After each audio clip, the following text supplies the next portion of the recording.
Oi pessoal, tudo bem com vocês? Estamos aí retomando nossas atividades da forma ainda online e nós nesse primeiro reencontro nós veremos aqui uma revisão do que nós vimos até então, ok? Vamos lá?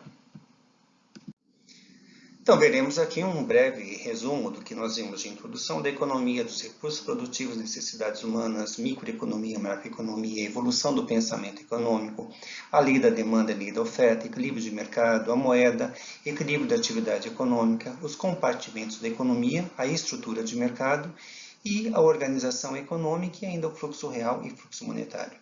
Ok? Vamos lá?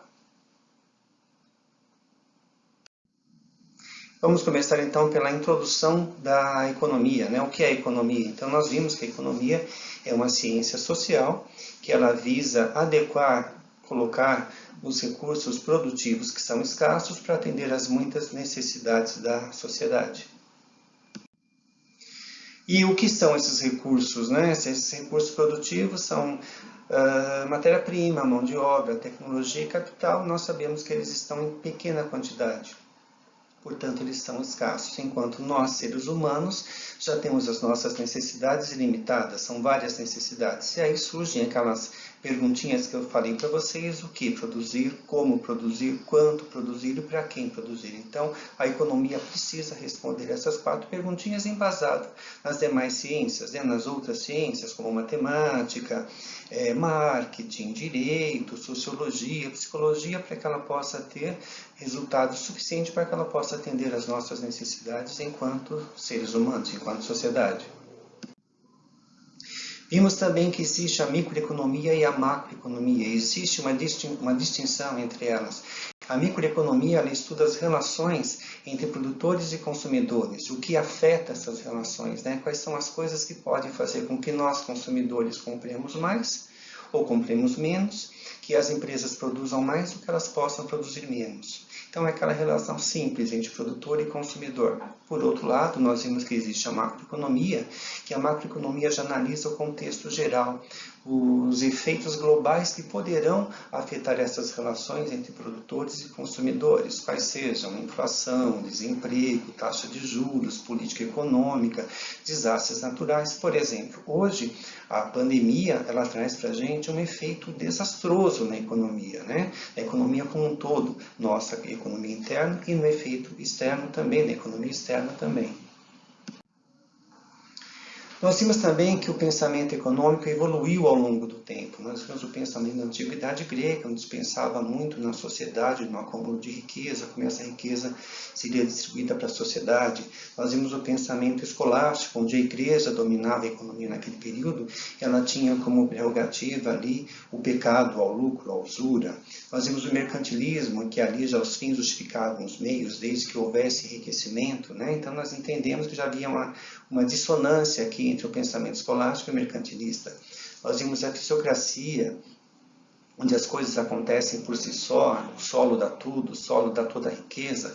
Nós vimos a escola clássica, onde já tivemos aqui o início da Revolução Industrial, que já trazia a concorrência, a forma diferente de fazer as coisas. Nós vimos o marxismo, que já era contrário ao pensamento da escola clássica, porque ali já se entendia que teriam os dominados e os dominantes. Nós vimos a escola neoclássica, onde a própria concorrência, as próprias pessoas saberiam definir o que produzir, como produzir, de que forma seriam utilizados os recursos. E vimos o keynesianismo, que ele veio assim, em decorrência dos acontecimentos da Grande Depressão de 30, por conta do liberalismo que havia, por conta do não controle do Estado, e o keynesianismo veio para acertar essa situação, para trazer o controle do Estado, mesmo que minimamente na economia.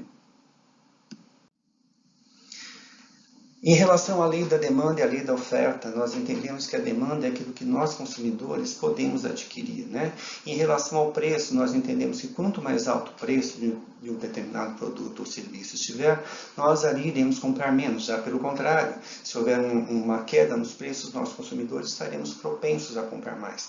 Por outro lado, nós temos a lei da oferta, que é o contrário. Quanto mais altos os preços de produtos e serviços estiverem e tiver ainda procura por isso, as empresas estarão propensas a colocar mais produtos no mercado. E quanto menos os preços estiverem, menos produtos serão colocados no mercado naquele momento. Então, existe a diferença entre a lei da demanda e a lei da oferta. A lei da demanda ela é orientada por nós, consumidores, e a lei da oferta é orientada pelos produtores. E vimos que quando nós temos o cruzamento das curvas da demanda e da oferta, nós temos o equilíbrio do mercado, ou seja, nós temos o preço justo, a quantidade justa, o preço que é bom tanto para quem compra quanto para quem vende, a quantidade ideal para quem produz e para aquelas pessoas que estão adquirindo. Em relação à evolução da moeda, a moeda é aquilo que faz com que as coisas aconteçam, né? A moeda está no mercado, ela dá preço para as coisas, valoriza as coisas, né?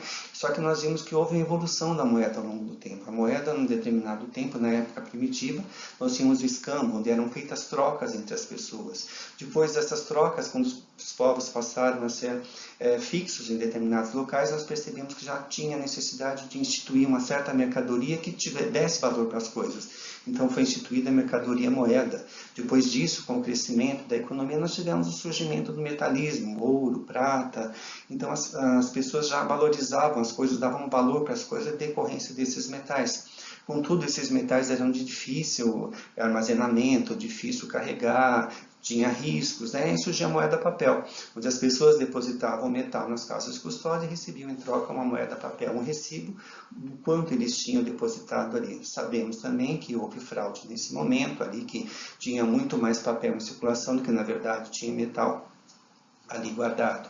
Então surgiu o papel moeda, que é o dinheiro físico que nós temos até hoje, são as cédulas que nós temos de dinheiro até hoje, né? As cédulas. E nós temos hoje a moeda bancária, a moeda virtual, as transferências bancárias, tivemos o cheque, que não se usa muito mais, os cartões de crédito, o dinheiro de plástico, que é o que está movimentando a economia atualmente. Vimos que para que uma economia esteja equilibrada, há necessidade de haver um equilíbrio. Esse equilíbrio acontece em função da renda, do consumo, da poupança e do investimento. O que é a renda? É aquilo que nós recebemos quando nós prestamos nosso serviço para uma empresa, é aquilo que nós ganhamos, né? Ou se eu tenho casas alugadas, investimentos, eu estou recebendo uma renda por conta daquilo. Consumo, parte da minha renda eu vou consumir, eu vou comprar os produtos que irão satisfazer as minhas necessidades enquanto ser humano. Poupança, o que sobrou da minha renda, gastei com consumo, vou fazer uma poupança, vou guardar isso. Investimento é o que as empresas fazem, daquilo que elas recebem em troca dos produtos e serviços vendidos que nós compramos, parte daquilo elas vão investir. Investe em máquinas ou equipamentos, contratação de pessoas ou novas empresas também. Então, isso é que traz o equilíbrio da nossa atividade econômica.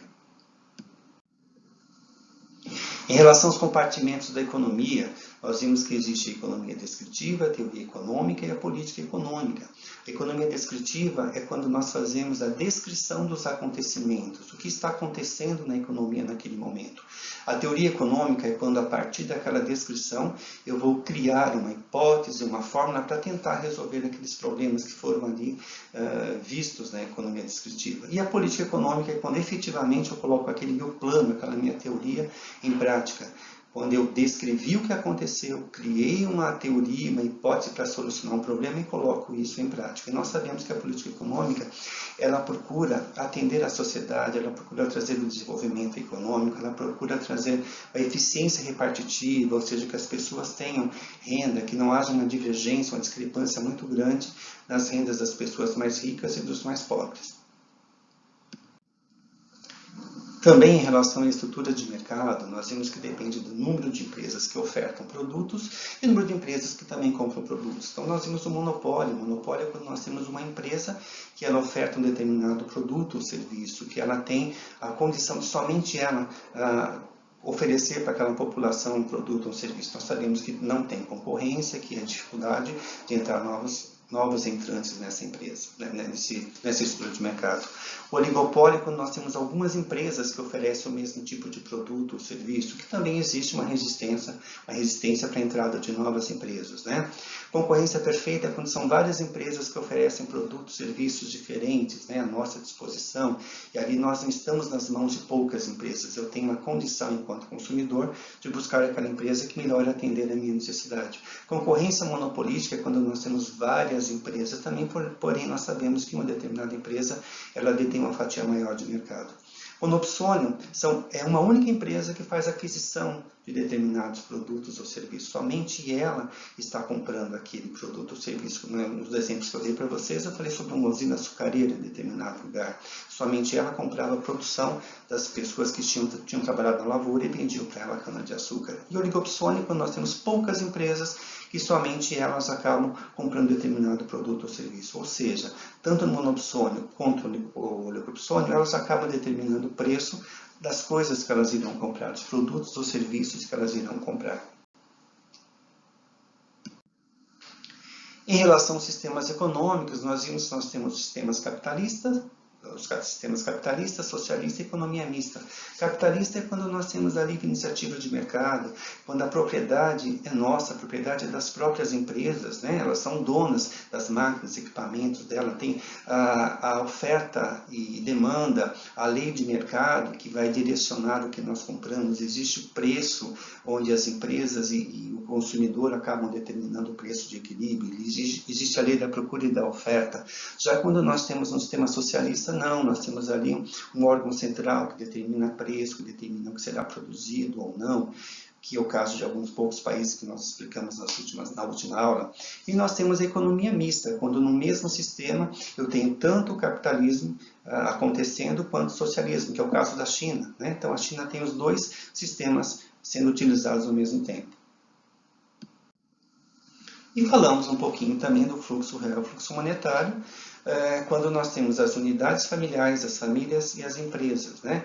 Quando nós, seres, né, nós famílias, vendemos, aliás, nós não vendemos ainda, nós estamos dando à disposição da empresa, para as empresas, o nosso trabalho. E as empresas oferecem para as famílias produtos ou serviços. Então, isso nós temos o fluxo real. É a simples troca do meu trabalho para a empresa me dá em contrapartida um produto ou um serviço. A partir do momento que eu recebo um salário para entregar a minha mão de obra e que eu pago um preço pelo produto ou serviço que a empresa me ofertou, eu tenho ali o fluxo monetário. Portanto, o fluxo monetário é resultado de um fluxo real.